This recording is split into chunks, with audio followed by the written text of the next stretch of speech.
ये होगा हमारा video number 7 of history chapter 1 nationalism in Europe.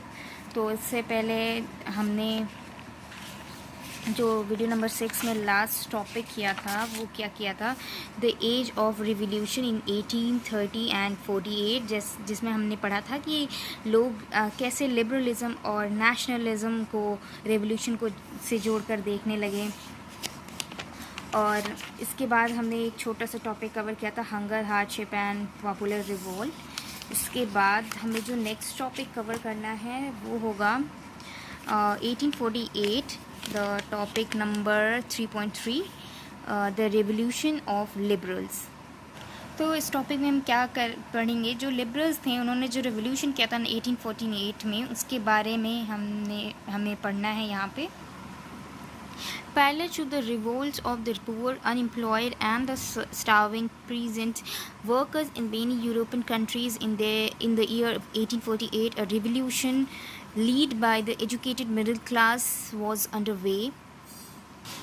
तो इसके पहले हम लोगों ने देखा कि जो poor, unemployed, starving, present workers थे यूरोपियन कंट्रीज़ के, 1848 पे उन्होंने रेवोल्यूशन किया। और इसके साथ ही जो एजुकेटेड मिडिल क्लास पीपल थे उनका भी एक रेवोल्यूशन साथ ही साथ चल रहा था। Event of February 1848, France had brought about the abdication of the monarch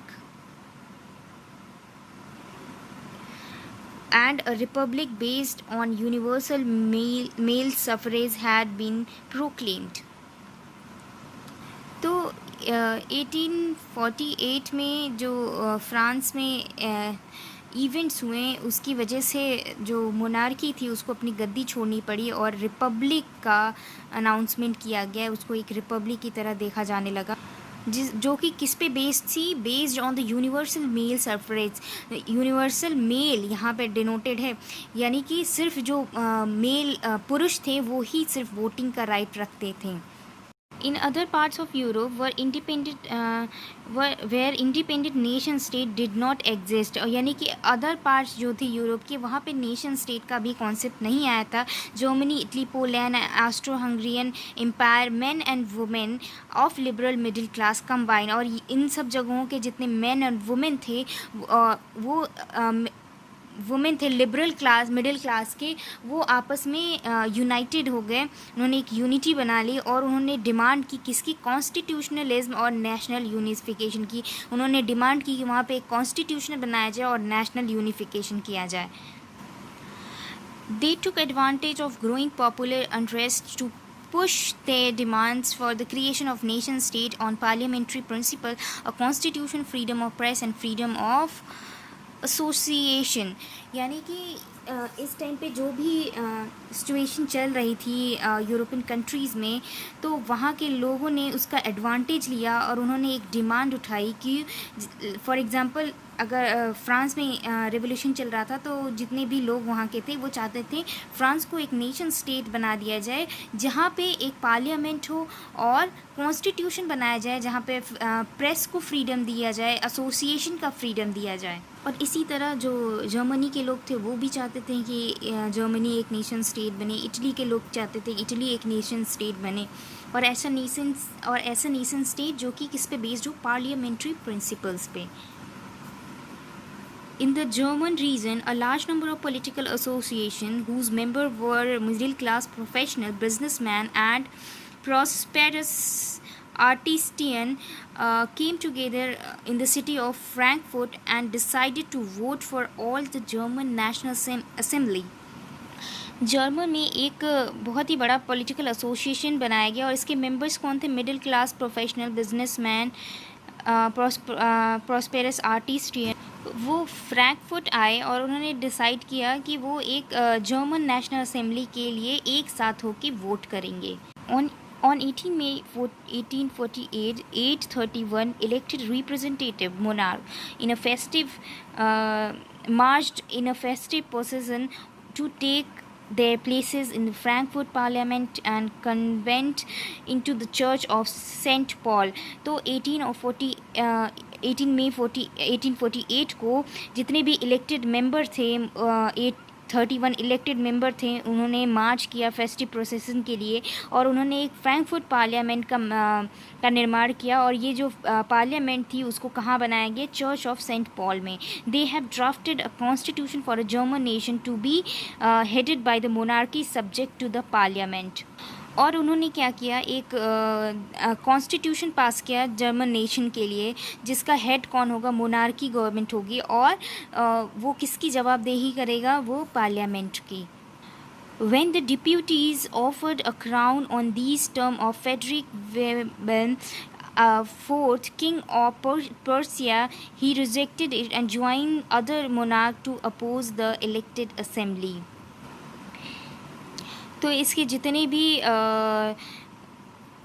डिप्यूटीज़ थे या फिर हेड पीपल थे, उन्होंने ये जो मोनार्की गवर्नमेंट बनाई थी इसका हेड बनाने के लिए ऑफ़र किया इनको, जो वेमेल किंग थे, लेकिन उन्होंने इस ऑफ़र को रिजेक्ट कर दिया। और किसको ज्वाइन कर लिया उन्होंने? जो ये पूरी असेंबली है, ऐसे लीडर्स को उन्होंने ज्वाइन कर लिया जो पूरी असेंबली है उसको वो अपोज करते थे। When the opposition of the aristocracy and military became stronger, और जैसे जैसे एरिस्टोक्रेसी और मिलिट्री का जो अपोजिशन था वो स्ट्रॉन्गर होता जा रहा था, वैसे ही जो पार्लियामेंट का जो सोशल बेस था वो धीरे धीरे वीक होता जा रहा था। The parliament was dominated by the middle class who resisted the demand of worker and artisans, consequently lost their support. The parliament was dominated by the middle class who resisted.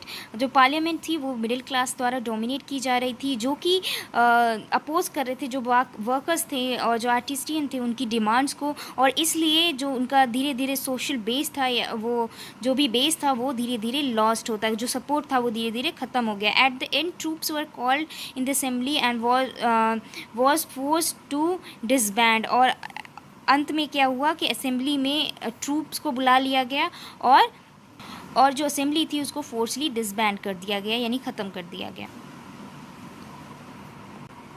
The issue of extending political right to the women was a controversial one within the liberal movement, in which large number of women had participated actively over the years. तो women's को जो political right देने की बात थी वो बहुत ही ज़्यादा कंट्रोवर्शियल टॉपिक बन गया था पूरे लिबरल मूवमेंट पे। कुछ लोग इसके सपोर्ट में थे और कुछ लोग इसके सपोर्ट में नहीं थे। और ये जो पूरा लिबरल मूवमेंट हुआ था इसमें जो वुमेन्स हैं उन्होंने बहुत ही ज़्यादा पार्टिसिपेट किया था। Women had form their own political association, founded newspaper and taken part in political meeting and demonstration. और वुमेन्स ने क्या किया? उन्होंने अपना एक पॉलिटिकल एसोसिएशन बना लिया, फाउंडेड न्यूज़पेपर अपना बना लिया, taken a part in political meetings में पार्टिसिपेट करने लगी, डेमोन्स्ट्रेशन में पार्टिसिपेट करने लगी। Despite this they were denied suffrage rights during the election of the assembly। जबकि वो लिबरल मूवमेंट में इतना एक्टिवली पार्टिसिपेट कर रही थी लेकिन फिर भी उनको असेंबली में इलेक्शन देने से वंचित कर दिया गया। When the Frankfurt Parliament convened in the Church St. Paul, women were admitted only as an observer to stand and visitor gallery। और जब सेंट पॉल में जो फ्रैंकफर्ट पार्लियामेंट को ऑर्गेनाइज़ किया गया था तो वहाँ भी जो वुमेन्स थी उनको सिर्फ एज अ ऑब्जर्वर बुलाया गया या फिर विजिटर बुलाया गया था। Though the conservative force were able to suppress liberal movement in 1848, they could not restore the old order. Monarchs were beginning to realize that the cycle of revolution and repression could only be ended by the granting concession to the liberal nationalists and revolutionaries। तो जो conservative forces थे जो 1848 में liberal movement हुआ था उनको दबाने में वो बहुत ही ज़्यादा सफल रहे, लेकिन जो पुराना सिस्टम था, जो पुराना ऑर्डर था उसको वो ला नहीं सके, उसको लाने में असमर्थ रहे। तो मोनार्क को धीरे धीरे ये रियलाइज़ होने लगा कि ये जो बार बार रिवोल्यूशन उठता है और उसको हम रिप्रेस करते हैं, ये तभी ख़त्म होगा जब हम ये जो लिबरल नेशनलिस्ट लोग हैं या फिर इसको आइडियोलॉजी या रिवोल्यूशनरी लोग हैं, इनको आइडियोलॉजी को फॉलो करने वाले लोग हैं, इनको जब तक हम कुछ परमिशन या फिर कंसेशन ग्रांट नहीं करेंगे, ये तब तक रिवोल्यूशन चलता रहेगा. Hence in the year after 1848 the autocratic monarchy of the Central and the Eastern Europe began to introduce the changes and that had already taken place in Western Europe before 1815. तो 1848 के around जो autocratic monarchy है central और eastern Europe की, उन्होंने अपने जो भी लॉ है, जो भी आइडियोलॉजी को फॉलो करते थे, उसको धीरे धीरे वो चेंज करने लगे, जबकि ये पहले ही शुरू हो चुका था वेस्टर्न यूरोप में 1815 के around. The serfdom and the bounded labor were abolished both in the Habsburg dominions and Russia. जो बंधुआ मजदूरी की प्रथा थी उस टाइम पे, वो उसको ख़त्म कर दिया गया हैब्सबर्ग और रशिया दोनों जगहों पे. The Habsburg rulers granted more autonomy to the Hungarians in 1867. और जो हैब्सबर्ग के रूलर्स थी, उन्होंने हंगेरियंस को ज़्यादा से ज़्यादा ऑटोनॉमी देने की कोशिश की 1867 के around. Before starting a new topic we can see this picture, जिसमें ये जो है ये फ्रैंकफर्ट पार्लियामेंट का पिक्चर दिया गया है, जिसमें जो 831 इलेक्टेड असेंबली मेंबर्स थे, ये वो बैठे हुए हैं. और ये जो ऊपर बैठे हुए लोग हैं, ये वुमेन्स हैं जिनको एज अ विजिटर्स सिर्फ अलाउ किया गया था. And the next topic that we will start is the making of the Germany and Italy, the topic number 4. And the topic number 4.1 is subtopic Germany, can the army be the architect of a nation. इसके बारे में हम पढ़ेंगे. तो basically हम ये पढ़ेंगे कि जर्मनी का फॉर्मेशन कैसे हुआ. इसके पहले हम देख चुके हैं कि जर्मनी जो पहले था वो उसमें बहुत ही सारे नेशन स्टेट बनाए गए थे. ऑलमोस्ट हम पढ़ चुके हैं कि 39 नेशन स्टेट उसमें बनाए गए थे. तो अब हम देखेंगे इसका फॉर्मेशन कैसे हुआ. After 1848, nationalism in Europe moved away from the association with the democracy and revolution. 1848 के अराउंड जो नेशनलिज्म का कॉन्सेप्ट था यूरोप में, वो डेमोक्रेसी और रिवोल्यूशन की आइडियोलॉजी से बिल्कुल ही अलग हो चुका था. Nationalist sentiment were often mobilised by the conservatives for prompting state power and achieving political dominant over Europe.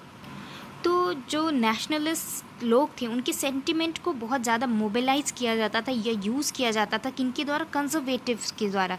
किस लिए यूज़ किया जाता था? Prompting the state power, achieving the political dominant over Europe. अपने स्टेट पावर को बढ़ाने के लिए या फिर पॉलिटिकल डोमिनेंस को अचीव करने के लिए जो नेशनलिस्ट के सेंटिमेंट थे, उनको यूज़ किया जाता था. This can be observed in the process by which Germany and Italy came into the unified as a nation state. और ये हम किस चीज़ में ऑब्जर्व कर सकते हैं? जर्मनी और इटली के यूनिफाइड नेशन स्टेट बनने के प्रोसेस में हम ये सारी चीज़ें ऑब्जर्व कर सकते हैं. As you have seen, nationalist feeling were wide spread among middle class German. जो नेशनलिस्ट की फीलिंग थी, वो सबसे ज़्यादा कहाँ फैली? मिडिल क्लास जर्मन्स के बीच में. Who in the 1848 tried to unite and in the different region of the German Confederation into the nation state government and elected by an elected parliament. और उन्होंने 1848 में क्या ट्राई किया था? एक यूनिटी बनाने की, डिफरेंट रीजन के लोग एक साथ एक यूनिटी बनाने की कोशिश कर रहे थे, एक नेशन स्टेट बनाने की कोशिश कर रहे थे. किसमें? किसके थ्रू? बाय इलेक्टेड पार्लियामेंट के through. This liberal initiative to the nation building was, however, repressed by the combined forces of monarchy and military. और ये जो liberal initiative थी नेशन बिल्डिंग की, ये किसके द्वारा दबाई जा रही थी? जो मोनार्की थी और जो मिलिट्री थी, मिलिट्री पावर से उसको रिप्रेस करने की कोशिश किया जा रहा था. Supported by the large land owner called junkers of Prussia. और ये किसके द्वारा सपोर्ट किया जा रहा था? जो लार्ज लैंड ओनर्स थी, उनके द्वारा इसको सपोर्ट किया जा रहा था. From then on the Prussia took and leadership of movement for national unification. और जो प्रेसा का चीफ मिनिस्टर था ऑटो वॉन ब्रिस्मैक, उन्होंने ये जो पूरी प्रोसेस चल रही थी उसमें किसका हेल्प लिया था? पर्सियन आर्मी का और ब्यूरोक्रेसी का।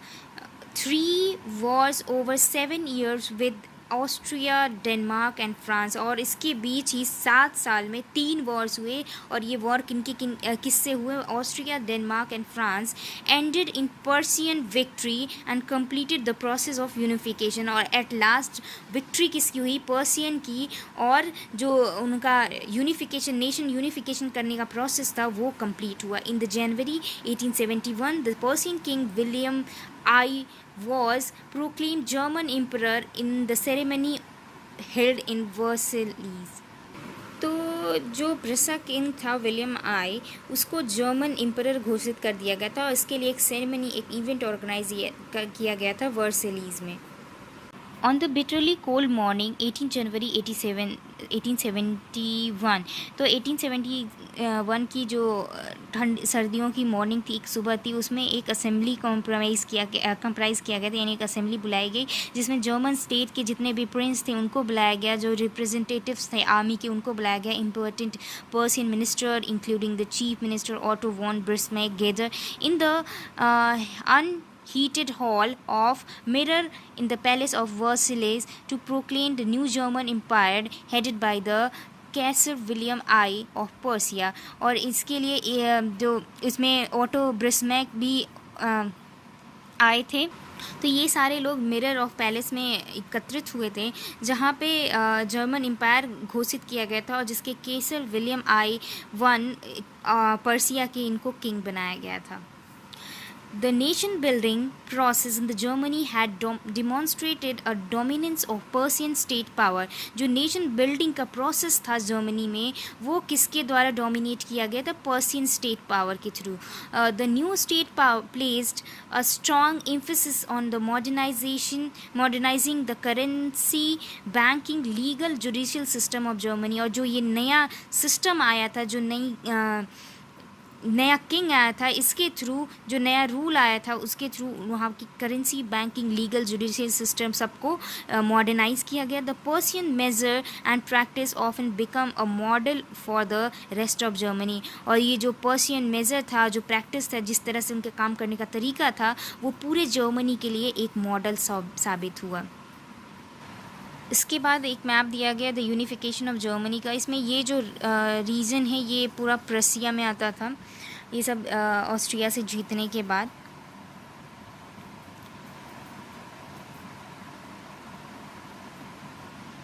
इस तरह से ये जो येलो रीजन था वो ऑस्ट्रिया का पार्ट था, जैसा कि हम इंडेक्स में दे सकते हैं, उसको कैप्चर किया गया था। इसके बाद जो अगला टॉपिक होगा वो है इटली यूनिफिकेशन, जो कि हम नेक्स्ट वीडियो में करेंगे।